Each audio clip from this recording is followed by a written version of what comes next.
Hello, everyone. My name is Jonas Fiström. I'm calling in from Luxembourg, the headquarters of European Investment Bank. I will be the moderator for this message in a bottle-to-bottle session, where we have a distinguished panel of speakers ready to address the question on how can we manage plastics in a more circular way than today. Closing plastic loops in bottle-to-bottle recycling, like the title referred to, is one way to improve the situation. And the speakers will showcase other opportunities to scale up high-quality recycling in the region, Asia and the Pacific. I will start by showing a slide. I hope that you can see that. It illustrates a bit of the reason for a session like this. While recycling have increased in recent years, it's doing so from a very low level. And we can see that quite a lot of waste is discarded, with some being incinerated. This slide does not show the scale of the problem. Around 300 million tons of plastic waste is discharged every year. It's around the weight of the total world population. And a lot of the waste is also discarded in the environment, around 8 million tons to the oceans every year. And this illustrates the scale of the problem and the urgency to address this issue. And we will today look at various ways to address this and through the panel of speakers. But I would like to first see if we can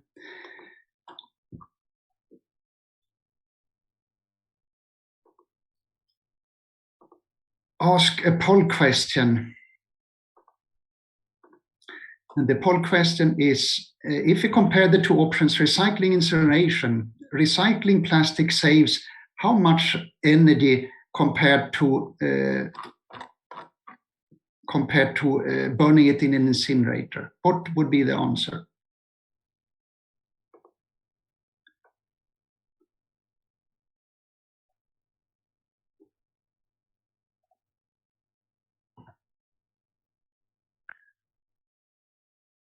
Yeah, we are still waiting for you to give us the review. I think that many of you are looking at the 2 times option.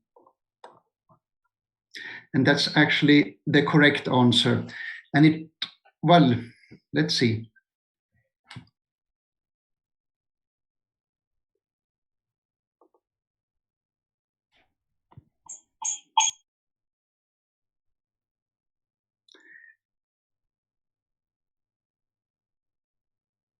Yeah, I think we have a tie between 2 times and 4 times. The right answer is actually 2 times. And it shows that while we can recover some energy from burning plastics, it's a high calorific value waste. There is also a lot of energy that goes into producing virgin plastics, which reflect why recycling plastic actually is, from energy point of view, but also then from carbon footprint point of view, the beneficial way of handling this. So going forward,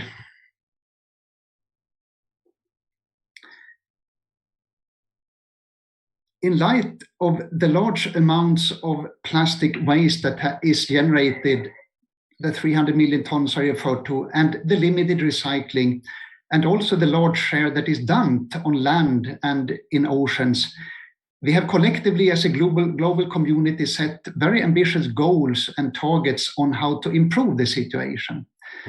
And even though prevention of plastic waste is the best option, recycling technologies play an important role in addressing this situation.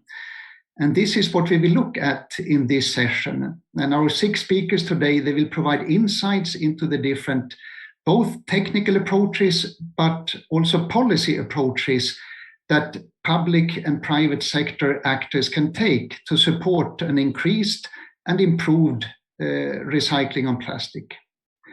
Before I leave the floor to the first speaker, I would suggest that you use the Q&A function. You will find on the right of your platform panel a Q&A button, and you can actually access a Q&A screen where you can address the speakers with the questions. Please write the question as clearly as possible and put the name of the speakers you would like it to be addressed by. And with this, and without further ado, I leave the floor to the first speaker, Mani Vajpayee, who is the co-founder and CEO of Banyan Nation, a technology-driven recycling company with large international clients and partners. So Mani, please tell us more about Banyan Nation and what you have achieved in promoting recycling in India through this company. Thanks so much, Jonas. Absolutely delighted to be a part of such an august panel. Let me share my screen and show you the things that Banyan Nation is doing today to solve the problem of plastic recycling. There you go. I hope everybody can see my screen. Banyan Nation is a technology-driven recycling company, and we've been operating in India, particularly in South India, for the past 5 to 6 years. And we've created a bottle-to-bottle recycling opportunity, primarily in HDPE and PP resins, which we call them as the polyolefins. And today we've done high-quality recycling with companies such as Unilever, Reckitt, Shell, and a host of others. And in the past couple of years, we've put over 250 million bottles on the shelf using circular economy models. And I think we're all here because we all understand that the world is moving towards a sustainable material space where many large companies are now insisting on using at least 25%, and some companies are even going for 50% recycled plastic for their mainstream products and packaging. However, if you look at countries like India or many other countries in Asia and Latin America, one of the big problems is the entire value chain is driven by informal recyclers. And in India, particularly, over 70% of all discarded plastic is collected by the informal recyclers. That's phenomenal. However, certain challenges exist in the value chain. For example, there's lack of market information, and the segregation of materials is done in a particularly unscientific manner. If you look at the red bin that is right in front of your screen, you'd notice that there is a helmet, there is a pipe, there is a small bottle in there. All these materials, while they look white, are made from different polymers and contain different polymeric properties in terms of melt flow indexes and things like that. And the other challenge you have in informal markets is the entire recycling activities are also done in an unscientific manner. I mean, what you're seeing on the screen is a classic example of how recycling is done in India. And as a result, top companies, whether they are in the FMCG sector or auto sector or electronic sector, have shied away from the use of recycled plastic due to fragmentation of the supply chain, due to low quality recycling and unscientific recycling practices. And this is where Banyan Nation comes in. And for the past 5 years, some of the innovations we've brought in are not just limited to a supply chain integration or a recycling. Our take on the problem is the entire value chain needs innovation. So we've brought in 2 key innovations. One is a data intelligence platform to map the entire supply chain, and the second one is a plastic recycling technology. If what you're looking on the screen, the dots represent the informal recyclers sitting on the streets of Hyderabad. And we've mapped these informal recyclers such that we get vital data in terms of their phone numbers, the prices, the volumes, the frequency with which they trade the materials. And once we've done that, we've realized that the materials also have to be recycled in a scientific manner. So we've consolidated the supply chain, and now we've built a state-of-the-art facility in Hyderabad with a proprietary washing technology. The images that you're seeing in the screen are our facilities, are of our facilities. And the washing technology involves a series of steps that allows us to eliminate all surface contaminants from the collected plastic, whether they're product contaminants or packaging contaminants. And today we produce an extremely fine, high quality recyclate that can actually go into mainstream applications like personal care bottles, home care bottles, or what do you call as fabric care and laundry detergent bottles. And what you're seeing on the screen are examples of circular economy where a neighborhood recycler collected the plastic, sent them to Banyan Nation. So we integrate the informal recyclers of India without displacing them. And we create a circular economy model where large multinational companies can source the discarded plastic locally, recycle it via high technology processes, and put them back into consumer use for mainstream products and packaging.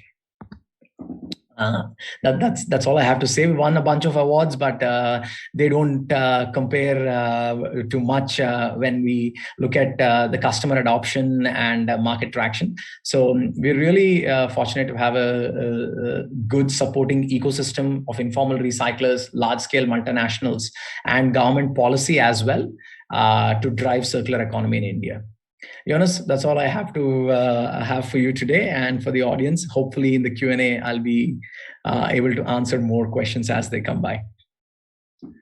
Thank you very much, Mani. I think this was very interesting and inspirational, and your focus on innovation in the entire value chain is, I think, really something to take away from the providers of the plastics to what you're doing with it to ensure that you have quality that someone is willing to buy. Thank you very much. Appreciate it. The second speaker, Ingo Walterscheid, is the co-founder and the chairman of Global Material and Asset Fund, and it's working to prevent plastic waste and promote the more plastic waste management. Ingo, the floor is yours to tell us more about this and what your company is doing. Thank you. Thank you very much. Hopefully it works here. So, can you see my presentation? Yes? Yeah, we can. So, welcome everyone. I would like to show you our presentation. First of all, we need to act regenerative in the design process of materials we humans use for making a living. The foundation Global Material and Asset Fund aims to digitalize materials and to ensure integrity and quality. And in this way, we support the UN SDGs. We are estimating that a full-blown implementation of our new asset class circular materials on a global scale would reduce material extractions from nature from today approximately 60 billion down to 25 billion metric tons. And by that, among other benefits, significantly lower the use of energy and reduce the loss of biodiversity. On this slide, you look at one of our power tools. We use a ceramic luminescent as marker to digitalize materials, e.g. polymers, and with that, we create a real digital twin.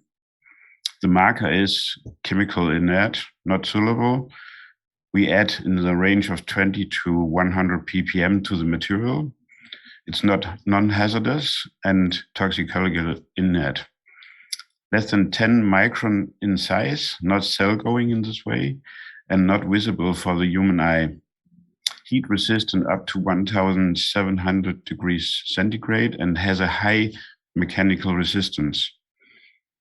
Over 300 billion codes are available created by using the sunlight spectrum. Materials can be scanned fast, down to 0.25 milliseconds. On this slide, number 4, you see how a sorting system works to identify marked plastic applications by near hydrospectral cameras in 7 steps. 1, the material is provided by a feeder to the vibration unit 2 to be spread out on the conveyor belt 3. At the sensor bridge 4 are both the lighting and 5, the unit, and the hydrospectral camera 6 mounted. They identify the marked application to sort by the air-knife system shown at step 7. On next slide, you see a marker solution to identify marked organic cotton against fraud and to enable identification and sorting of organic cotton fabric. The marker is embedded in a few artificial cellulose fibers and added during the carding process. also an application to secure integrity, quality, and value of materials. On the next slide, you see an example on PET and why data in materials have to be persistent, available through all loops, regardless of application and through the whole lifespan of materials, across industries, and again to be brought back to their origin as building blocks. On our seventh and last slide, you, dear audience, you're looking at the circular business model. Investors are gathered to invest in the new asset class of defined and digitalized circular material platforms. Materials rent out by blockchain ledger technology to brands and the manufacturing industry to be used in product as a service, loop back, and to benefit of up to 70% reduction of greenhouse gas emissions and up to 40% cost reduction on material used in applications. We believe that we in this way all will become winners and reach the UN SDGs more safe as we with anything else. So with that, thank you all for your listening, and don't forget to visit our virtual booth later on. Stay healthy and enjoy the show. Thank you. Thank you very much, Ingo. Some really interesting technical innovations that will enable and facilitate recycling of high quality plastics, but also, as it sounds, go from products as a service to material as a service, which really is innovative. We will now turn to Martin Tickner, product strategy, sourcing, development in Alliance to End Plastic Waste. And he joined this organization a year ago only, after more than 40 years experience in the petrochemical industry. So Martin, please tell us, what is the Alliance doing to approach the challenges in plastic waste management, but also the opportunities in innovating the recycling and more circular plastics economy, please. So very good. Thanks, Jonas. No slides from me. So good morning, good afternoon, good evening, and big thank you to everyone for the opportunity to be part of the event today. For those of you who don't know us, the Alliance is a global non-profit organization which is sponsored by major participants in the plastics value chain. So ranging from brand owners, retailers, plastic producers, converters, through recyclers and waste management companies, and a growing network of supporters and strategic allies. So our mission is to support the transition to a plastic circular economy. We're headquartered in Singapore at the epicenter of the plastic waste leakage problem, but our work is also very much focused on circularity and touches all corners of the globe. And if I can just make one quick plug for the Alliance, what differentiates us is that we utilize the expertise of our member companies to support development of strategy, development of projects, and to demonstrate pathways to circularity, very much including innovation, and can bring significant funding to enable those projects. So everything all the way from addressing basic collection and waste management through to deployment of advanced technologies. And I very much, when thinking about the examples to talk about today, we could have talked about the sort of example that Manny presented for Banyan Nation. Very interesting, I think extremely important. I chose to go a bit more on the innovation route and looking at the type of innovations that I think will enable us to make step changes, perhaps starting in the countries which are a little more advanced in terms of waste management, and then slowly rolling out across the globe. But firstly, I'd just like to recognize the incredible complexity of this challenge. So plastics, whether you love them or hate them, they're really ubiquitous in modern life. They range from the very simplest, low-cost, convenient, consumable items we all know so well, to high-performance packaging applications looking after food safety. You know the story very well. But that extraordinarily broad range of applications has led to an equally broad range of plastics in use, so counted in the tens of thousands. And that's part of the challenge. Plastics are not simply plastic, but in fact, highly engineered products developed for individual users, demanding performance, which creates this challenge, because then to recycle, we need to be able to keep that similar sort of quality. The one thing I can assure everybody is I think progress is coming. It's underpinned by innovation, not just technical, but business models, economic models. And there is, for sure, incredible energy and resources committed to making this transition. So the approach to the circular economy is very well captured in the reduce, reuse, recycle mnemonic, or the many variations you hear with different R's. And the Alliance supports all of these levers. But we're talking today about recycling, and I think recycling will be a very important part of the circular economy and a big lever which the industry can and is working on with urgency. And there will be multiple solutions. Chemical recycling is for sure required to meet the market demand for recyclers of the highest quality and the most diverse types of plastic available today only as virgin materials. But mechanical recycling will play an equal or bigger part of the solution, but we have to get the quality up. And with the technology which is available or rapidly emerging from new innovations, that technology is going to push the technical and economic boundaries of mechanical recycling well beyond what we call recycling today. So what we think of recycling today is often able to supply only lower quality applications, so-called downcycling. So that can be a good starting point as a country develops maturity in managing plastic waste, but ultimately we need recycling to compete with virgin plastic. And in particular on mechanical recycling, this starts with sorting. You just heard from my colleague Ingo from GMF that incredibly exciting technology. And the Alliance is supporting similar sorts of technologies and promoting some game-changing solutions. I would say in particular the Holy Grail technology, which we're funding a major project in Europe using digital watermarks to be able to provide extremely accurate sorting. And ultimately what it comes down to is that to make mechanical recycling work, and even chemical to some degree, we need to have the highest quality feedstock. So poor quality in, poor quality out. If we can change that to good quality in, we can get to good quality out. And Jonas, with that, I'll hand back to you. Thank you very, very much, Martin. I think, first of all, the fact that you're working for an alliance to end plastic waste, signals the need to really cooperate among all the members of the value chains and on different levels. And I think that the examples you mentioned on the need to innovate also on many different levels are very interesting and very relevant. And this digital watermark, like the marker that Ingo mentioned, have, I think, the potential to really be the step change you refer to. So thank you very much. We will now turn to Sanjeev Besbaroa, Executive Vice President in the company ITC, where he is responsible for shaping the ITC's approach and operational guidelines on environment, health, safety, and sustainability.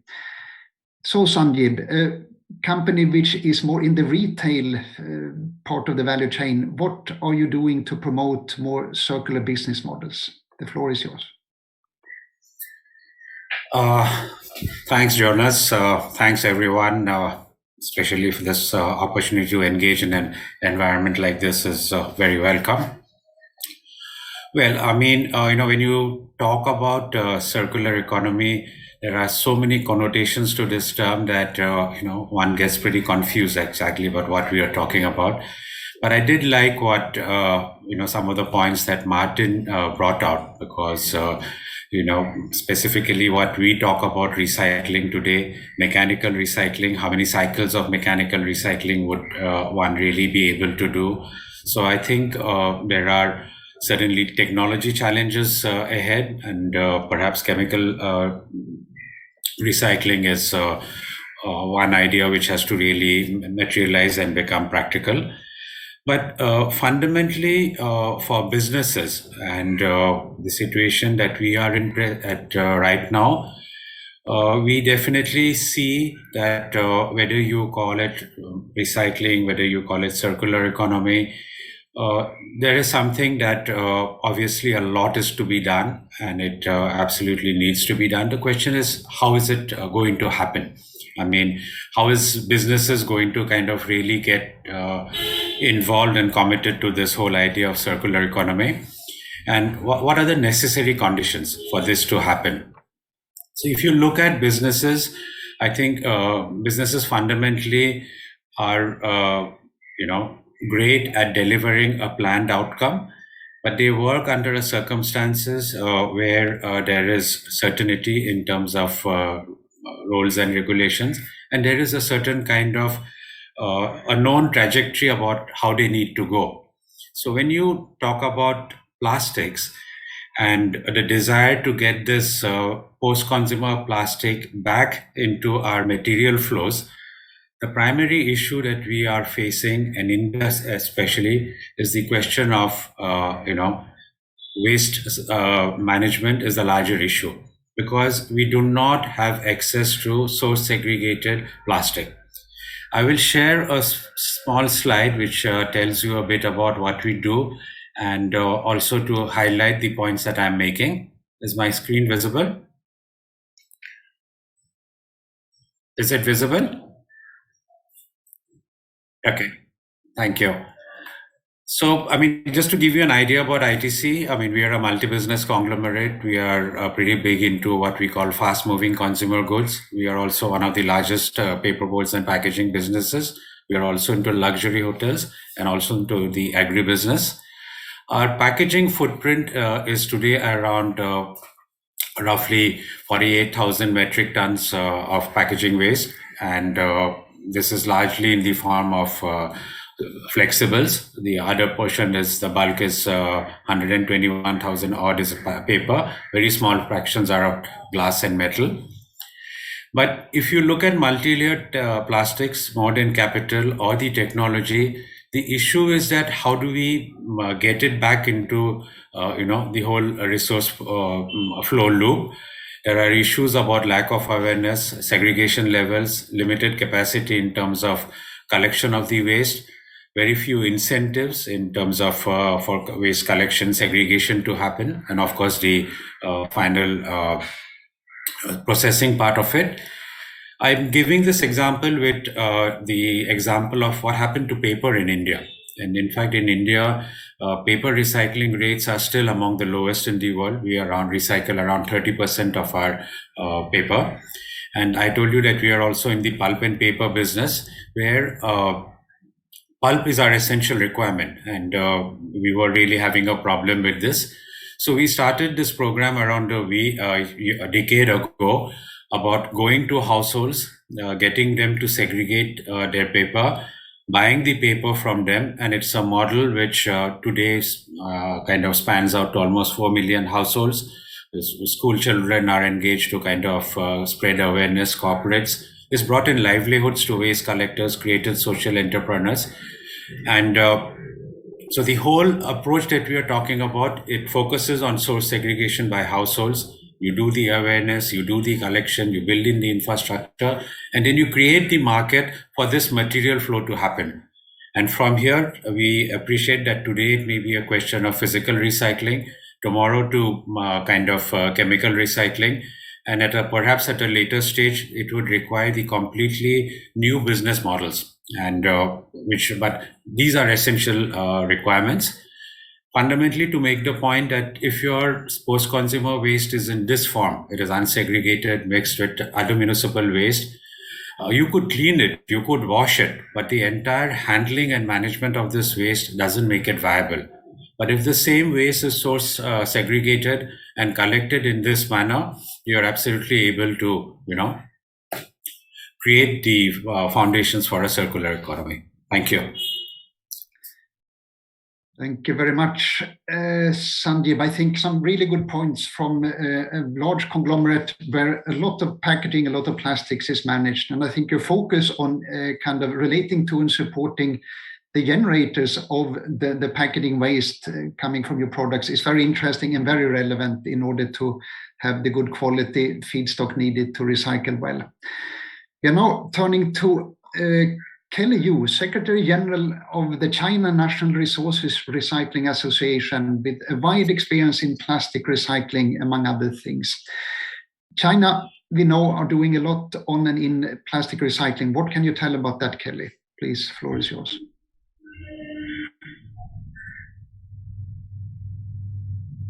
Okay, thank you, Jonas. I'm very glad to join this important forum and share with you some technical development regarding plastics recycling in China.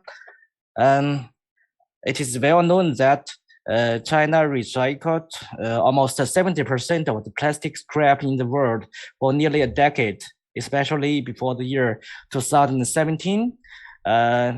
But since the waste ban in 2017, the recyclers has been turning to domestic sources. As the figure shows, in the recent years, China's recycling volume and rate remains high, and the local physical recycling rate of waste plastics in China has been around 30%, ranking first in the world. Plastic pollution control and recycling is the hottest topic in all waste streams in China. Regarding the recycling technology, typically the recycling of waste plastics includes separation, shredding, and cleaning, dehydration, pelleting, cutting, packaging, and foaming and molding. These steps,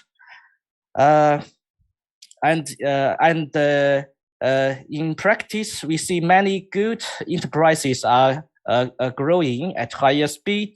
For example, Qingfa company is considered to be one of the best companies in terms of plastic recycling and modified plastics and special engineering plastics. GEM is another big plastic recycling company in China. It mainly focuses on plastic recycling of e-waste. It has 6 factories dismantling e-waste, and after dismantling, 20% of the e-waste becomes plastic scraps.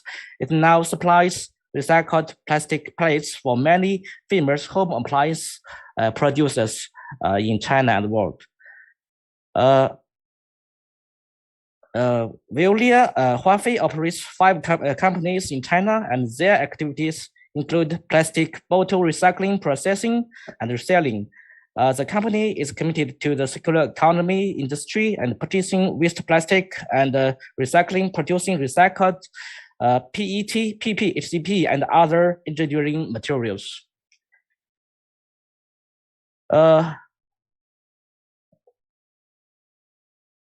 promote the green design and the use of recycled plastics, our association, we have just developed the logo of Double Easy in cooperation with China Petroleum and Chemical Industry Federation, which represents the design of plastic products should meet the design standards for easy to collect and easy to regenerate principle, and is an exclusive logo for Double Easy plastic products.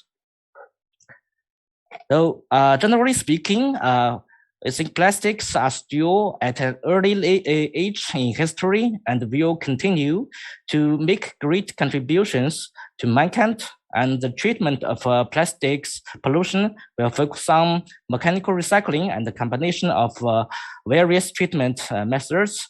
And my suggestion for the recyclers or for other countries that all the countries need to set up a better collection system, and the collection plays a key role to promote recycling. And physical or mechanical treatment is still plays a major role, and we should target the raw material supplying. And in recycling, I think we should balance the resource efficiency and the environmental protection. Okay, that's all. Back to you, Jonas. Thank you very much, Kelly. This was a very comprehensive insight into what you have done and what you are doing in China in order to promote and expand recycling. And this Double Easy logo in particular, I think, was very interesting as a way to promote sustainable consumer consumptions.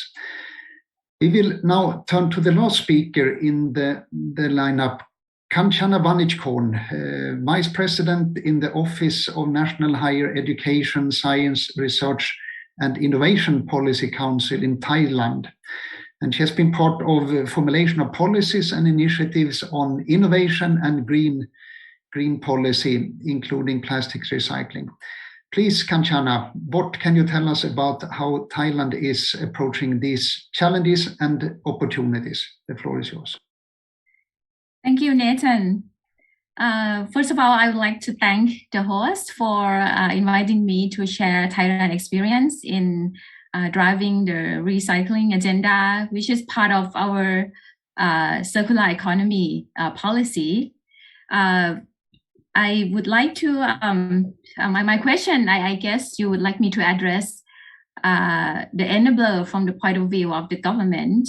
So I would conclude that the role of government in providing enabler for recycling and also promoting circular economy in 5 aspects. The first one, I think the government should provide a clear policy goals and direction. Second, we need to have regulation and incentive that for stakeholders along the value chain. And third is on market promotion. Fourth is on standards development, which is related to also providing market and demand. And also last but not least is on capacity building and research and development. So I would spend my about 4 minutes left giving you more detail about each aspect, in particular from Thailand practice. For policy goals and direction, for Thailand experience, we engage with stakeholders, and we think that it should address both the ongoing challenges and problem, related to waste management, and also provide new business opportunity. So the policy should have a good balance of solving ongoing problems or challenge, and also provide new business opportunities for stakeholders. For example, we look at, for recycling, we promote waste symbiosis. That's waste from one industry or one sector could be input in production to another sector or another areas or industries. And also we promote reverse logistic and recycling. And we also provide platform for cross-sector to work together. As for business development, we have trying to close the loop for circular economy and promoting secondary use of material. That's also related to a number of capacity building programs. For example, circular economy design, solution platform, and promoting entrepreneurs, or even area-based like circular economy city. The third one I think is very important is on market promotion. And like I mentioned early on, we are promoting on using secondary use of materials, and also drafting standards that comply with international standards on using secondary use of material, in particular from recycled material. We also having innovation sandbox program that for players, stakeholders, or business to work together.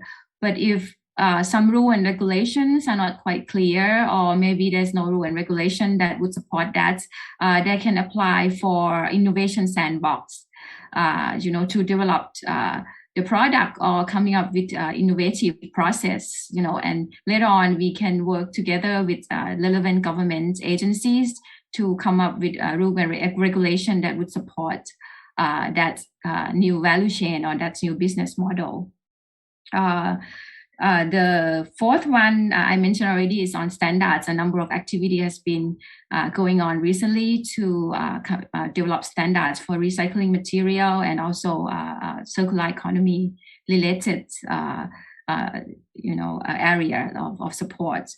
And also on incentive, the circular economy and related to green economy industry is part of our strategic focus. As we all know that with climate change and trying to reduce greenhouse gas emission, we see circular economy is one sector that can also contribute to reduce of consumption of material and also reduction of greenhouse gas emission. So companies or stakeholders that participate in this activity can apply for investment incentive. And last but not least is on R&D and capacity building. We have worked with funding agencies, research funding agency in supporting research and development in this area. In particular, developing new product and services and scale up the the product. So I'll end my talk with, I would like to invite everyone. We are also working with our international partners, in particular in ASEAN and APEC. Thailand will host an APEC summit this year. So we'll host a workshop that look at circular economy technology and also policy and ecosystem development. So I would like to invite everyone that interested in this area to come and share experience. With that, I'll end my talk. Thank you very much. Thank you very much, Kanchana. I think this was a very good 5-point to-do list for any policymaker that is setting out to improve the context and the framework for plastic recycling. Thank you very much for that. We have now reached the end of the presentations, and as I said in the beginning, we really have encouraged and encourage you still to propose or put questions to the speakers in the Q&A app that you find to the right on the panel. We have up to now not received so many, so I will start with a few questions we have discussed here before. And we have around 10 minutes. Let's see how many of those we can get through. But for the speakers I pose the questions to, please try to be as concise as you can so we can get through a few of these. I will start with Mani. You talked both about your engagement with those that provide the feedstock to create, in a way, the feedstock. You also talked about the ways that you work with washing, with sorting to improve the quality to meet standards of large international companies. In your view, which of these two efforts is most important, has most impact, and are they alternate, or is there a need to really focus on both in order to reach this quality? Well, there's no silver bullet here. Each has its own place. Like Martin was describing, plastics are a fairly complex material, and sorting and segregation at the front end is extremely critical because manufacturers add additives that change the performance of the polymer. These are not prime resins. You're not getting virgin prime resins. You're getting modified compounds from the informal markets. So developing a robust segregation system, trains might want deodorizers added. Somebody might want a color sorting to be done such that we achieve a color consistency batch over batch. So there are very unique requirements in the backend for customers to use polymers again. So this is a process of continuous across the value chain innovation that you need to take, and without downplaying or overplaying any one single innovation. And the last thing I want to say is even product manufacturing requires a set of innovations, if I may say so, right? How do you actually not complicate polymers to make it complex for recyclers to handle them, right? So innovations across the value chain are very important is my long answer to your question, Jonas. Very good, Mani. Thank you very much. You referred to Ingo, and Martin as well referred to and described very interesting new markers and watermarks to actually facilitate the sorting. Can I ask the two of you very briefly, this is taking us through those inventions towards a material as a service approach to using plastics and other materials. How has the customers you have discussed this with received this? Are they willing to, rather than buying the plastics, actually buying the service of plastics? Have you got any feedback, and is it a positive feedback on this quite, innovative shift? Start with Ingo and then briefly, and then Martin. Thank you. Yeah, we are still testing a lot on these technologies, and so we want to scale up. But there's many obstacles to come over. So some of them are policies in the single countries. What we can do is, of course, to make material to show an ownership. So when we mark the materials, e.g. polymers, then of course we can also identify the materials as being owned by a certain company or by our foundation. So in this point, in most countries in the world, there are laws that protect property of persons and companies and so on. And those are constitutional laws in the most countries. So of course, that will come up in the future, that since materials will become valuable, of course, there's also a danger of theft, especially in the systemic connection. So that's what we have to solve, and we are working with the Danish government, for instance, and also on EU level to address those problems. And in the EU, we will have these extended producer responsibility, which Martin will comment on as well, I think. And in this case, there has to be a systemic change, and that's what we are up to. Thank you. Martin, anything to add in relation to your Holy Grail digital watermark? Yes, would love to say a little bit more about Holy Grail. So Holy Grail, for those who are not aware, it's a project which is implemented by the European Brands Association, so approximately 150 members of AIM, consortium major brand owners, technology providers, other industry participants, and funded. We say powered by the Alliance. The original concept was conceived by the Ellen MacArthur Foundation. Now it moves into commercialization, and the Alliance is now overseeing that. And I think the way to think about this is that digital watermarks is one route to advanced sorting. There are actually many different technologies which are being invested in. And maybe the sorting is not the most important part of this, the sorting technology, but it's actually the sorting itself. So once you can detect, then you can sort, but how do you use that product afterwards? And there is no doubt huge demand for high quality recyclers, which today is being missed by the fact that most of the recyclers available on the market don't meet the quality requirements, therefore the value, therefore we have a big economic gap. But the challenge with all of these detection technologies, whether it's digital watermarking or whatever, is driving towards adoption, which means a very significant shift in terms of the way in which recycling is done downstream. I think that's one point. Then I'll just pick up very quickly, if I may, on the point Ingo threw in my direction in terms of EPR. And we also discussed design guidelines a few minutes ago. I think what is also crucial in all this is that the whole system is optimized together.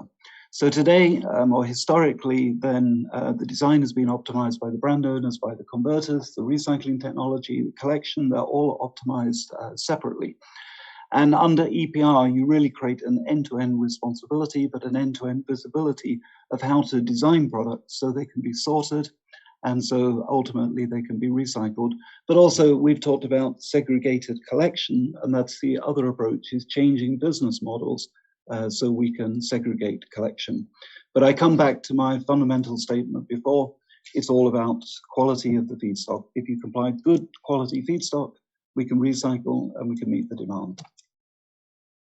Thank you very much, Martin. Very relevant points. Sanjay, on a retailer level, in your company, in your group, or in others around you, are there any examples of retailers willing to go from single-use or promoting or enabling the transit from single-use packaging to reusable packaging? For example, using bulk dispensers of drinks, of stapleware, etc., and reusable containers. Any good examples of that show that going from single use to reuse is actually not just talk, there is work going on that field? There are certain examples of such transitions happening, but I think it's important to understand that in a developing economy, most of the product categories that you have are, I mean, I'm talking about the mass volumes, and which is responsible for creating the problem in the first place, are essentially low cost items. I'll just give you an example. Say for us and for several of our competitors in this sector, if you look at cookies, all right, the highest volume of cookies are those that a packet of which costs around 10 cents, all right, in fact, less than 10 cents.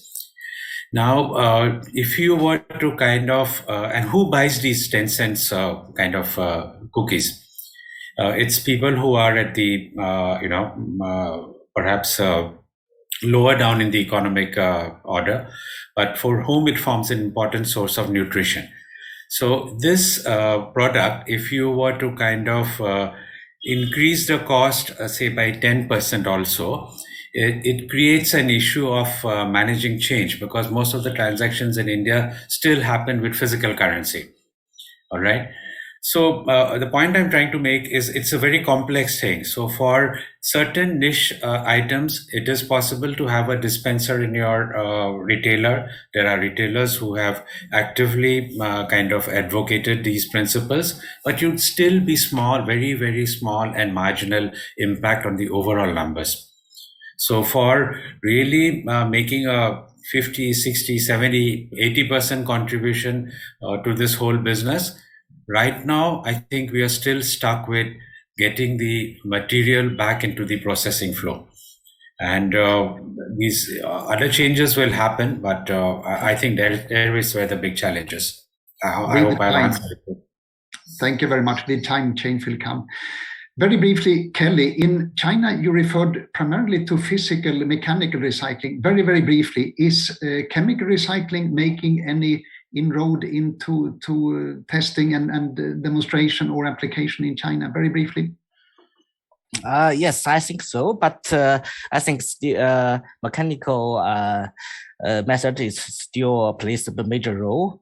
But I do see some chemical treatment plants, factories are working too. Okay, but it still may be like in other parts of the world in testing demonstration level rather than full scale rollout. Very good. Right. Yes. Yeah. Finally, Kanchana, you gave us some really good policy to-do lists with the 5 things that in Thailand you have focused on. Could you possibly give us an indication out of those 5, how would you rank them? Which is the one that have kind of had most positive impact or promoted really change with going from a linear to a more circular plastic management? Any favorite among the 5 as the effective one? Sorry, would you please? Kanchana, for Kanchana, finally in Thailand. Yeah. Yes, thank you, Nathan. In brief, I think we really need a new business model. Sustainable financing is one of the key issues that, how you would finance this transformation.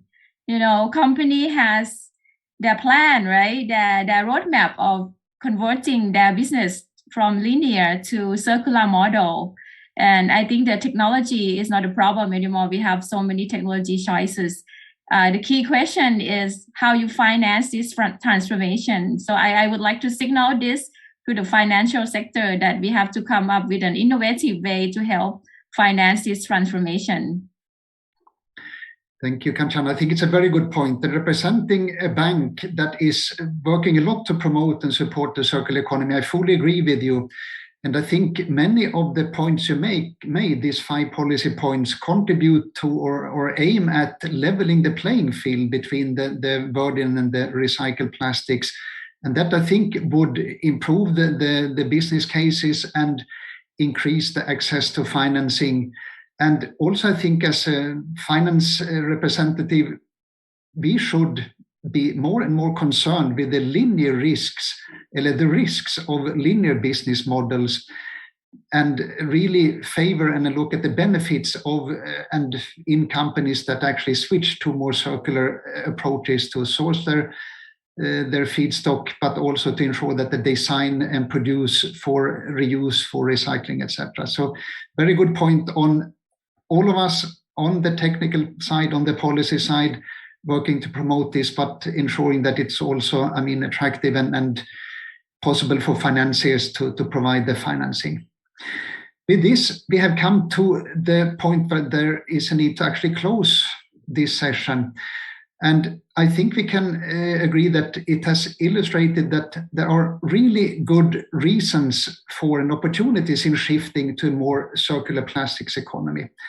And we've heard that this shift requires new policies, like in Thailand, but also technical innovation on many levels, in addition to focusing on supporting, working with those that actually can provide the good quality feedstock. Many of the points we have discussed today, they relate either to efficiency in the use of materials or to the effectiveness in doing the right thing, policy-wise or technology-wise. And I think at the end of this session, I would like to add a third important point, and that is sufficiency. And this point relates to that all of us as consumers have an ability to exercise two important circular strategies beyond just reusing and recycling. And that is rethinking, making more sustainable and circular consumption choices, and reducing what not seldom is an overconsumption of what often is unsustainable products or unsustainable packaging. And to leverage the circular impact of these strategies, we must raise consumer awareness. And I think Kelly's example of the double easy logo used on products that are easy to collect and easy to regenerate is a very good example of how to facilitate circular consumer decisions and actions. So all of us are consumers, and we all have a role to play in the transition to more circular management of plastics. So let's conclude this session with an agreement to go out and do so where we can. Thank you very much. I will now leave the floor and hand over to the ADB colleagues, and they will show a video with some final words for the day. Thanks a lot to all the panelists, and thanks to the audience. Goodbye.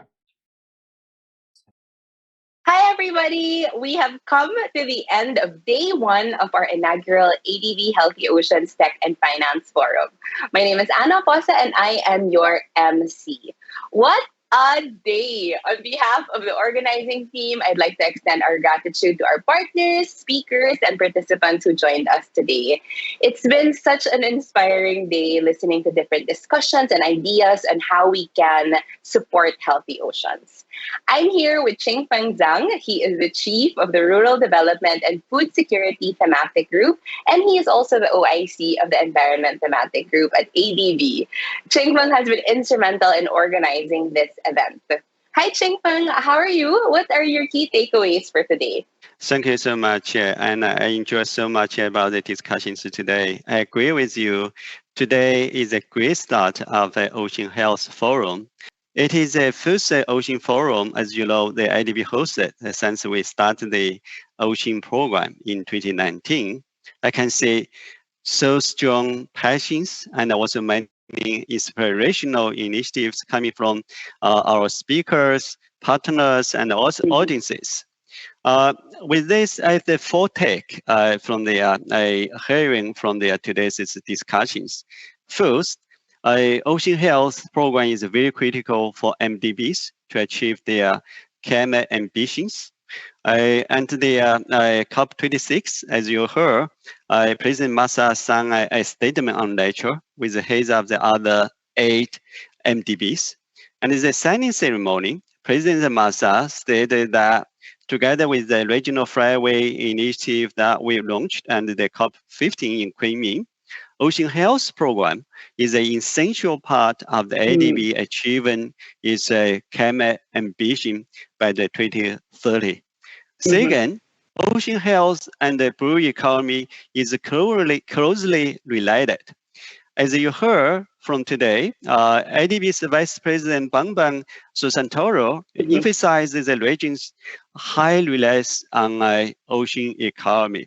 It is extremely important for us to take collective action to protect our coastal and marine ecosystem, and also as international financial institutions, ADB needs to catalyze innovative ocean finance. The third, this year is very, very important for us. We need to grab this as a great opportunity. As you heard from the Mr. Peter Thompson, the UN Secretary General's Special Ambassador for the Ocean today, he said in the opening session, we should claim the year 2022 as a year when we turn the tide on how we treat our oceans. We need to direct the finance to the technologies and the innovations that are very critical for us to deliver on our commitments. Finally, we need to scale up our investment in the blue food systems. You must have heard from our keynote speaker, Dr. Sukataro Sosert, and also Jim Lip, highlight the critical interplay of food security, nutrition, climate, environment, and the development systems. And also the Asians is play a very critical role for the seafood production. So again, from these two engaging panels, we really need to scale up our investment on sustainable agriculture and also seafood system, which will benefit both our human and also ocean health. Let me just pause here, Anna. Thank you so much for sharing your key takeaways. And yes, it was very promising to hear about the different advancements in blue foods and marine value chains. When I was listening to the sessions, I was thinking, I'm never going to look at a plate of seafood the same way again. I just have so much more appreciation for it. And the spotlight session this afternoon, hosted by one of our partners, World Fish, it gave new insights on how we can build resilient aquatic food systems. And we heard similar messages actually across the board, and especially from the coastal resilience track, that oceans and human health are strongly intertwined. You are right, actually, and the ocean and human health is closely related. One thing probably also heard the important term, natural-based solutions. Again, you also heard this type of the terminology many times from the COP26 in the Glasgow. Actually, the nature-based solutions not only just important for the climate change mitigation by expanding natural carbon sink, but also nature-based solution very important to enhance the biodiversity, build the resilience, provide the food and the water, and also help clean air and sustain the natural resources. I'm very, very happy to hear Dr. Michael Bate today discuss about the opportunities of integrating the natural-based solutions to build the coastal resilience for our communities in Asia and the Pacific. And I also heard how these solutions can be applied in many environments, including wetlands and also the rivers and the coastal areas as well. Today, we also heard many challenges and also the barriers, of course. One of them, of course, is growing plastic waste, which is very, very worrisome. Again, the Dr. Jim Beck gave us some sobering statistics about the extent of the plastic pollution that is really harming our ocean health. We cannot believe that by the 2015, we already produce about a cumulative 8.3 billion metric tons of the plastic, weighing as much as 80 million blue whales already. Anna, over to you. Yeah, 80 million blue whales is a lot of blue whales. I can't even imagine how many blue whales that is. But on the positive side, we also heard a lot of solutions, both emerging and existing, to tackle plastic pollution. I had the good fortune of moderating the session this morning called Circling Back a back-to-back basics course, a back-to-basics course on circular economy, circular plastics economy, and it gave a very strong foundation of how we can tie economic and environmental outcomes together to overcome these issues in a sustainable and inclusive way. And we don't have to choose between the environment and the economy. You are right, actually, and let's go to the heart of the ocean program.